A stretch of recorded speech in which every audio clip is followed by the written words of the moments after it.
So let's read why South Carolina's football is not going to improve offensively the next couple of games, right? Let's read this real quick. It's hard to find any positive about South Carolina's football offense in a 38-6 loss to Florida on Saturday, right?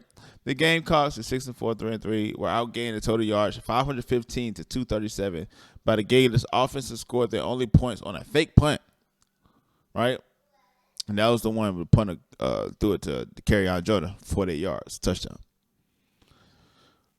Right, so here's what Spencer Rattler said. I felt like there was a few times we got some things going and we just shot ourselves in the foot with penalties and dumb stuff, like 3 penalties going into the not 3 penalties, 3 turnovers going into the second half, right? Let's see why they say this, man. All right.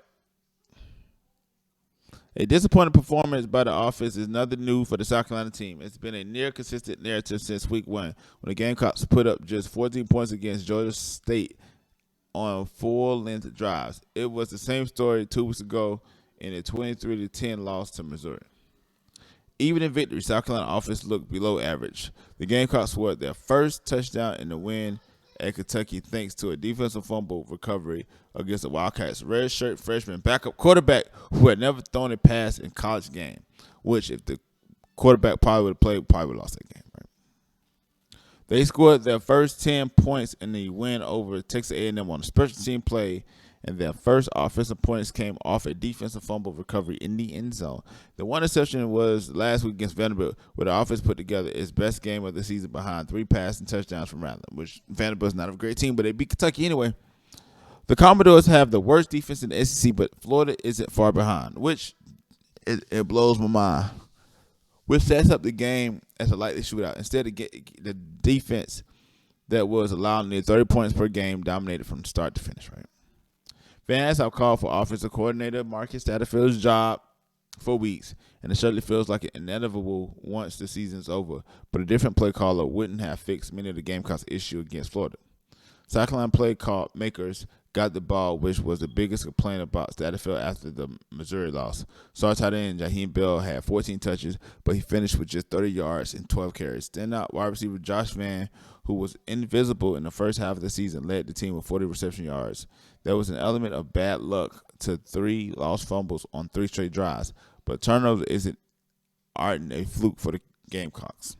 They lead the conference in turnovers lost with 20, which is also tied for the 3rd worst among all FBS teams. Rattler had thrown 9 interceptions, tied for the most in the SEC with Kentucky's Will Leafs, and the team surpassed Vanderbilt for the most lost fumbles with 12, right? When you go out in the 3rd quarter and go turnover, I don't know if I ever seen that. Actually, my state semifinal game senior year, high school, South Carolina coach Shane Beamer, to go 4 plays and 3 turnovers is completely unacceptable. We absolutely got to be a whole lot better with ball security. Blah, blah, blah, blah, blah, blah, blah, blah, blah, blah, blah, blah. I say all to say, listen, I mean, it's bad. Our offense is bad. And that's why if we couldn't throw the ball, run the ball, get our offense going against Florida, what you think we're going to do against Tennessee and Clemson, which much better teams, much better defenses, much better quarterback play. Hopefully we could turn it around Saturday. I don't have no hope, but hopefully it's the word I'm looking for. But with Marshawn Lord is hurt, we don't have help at running back. Christian Bill is hurt. We probably need to throw some of those young guys up in the pit, up in the pitch and see what they do.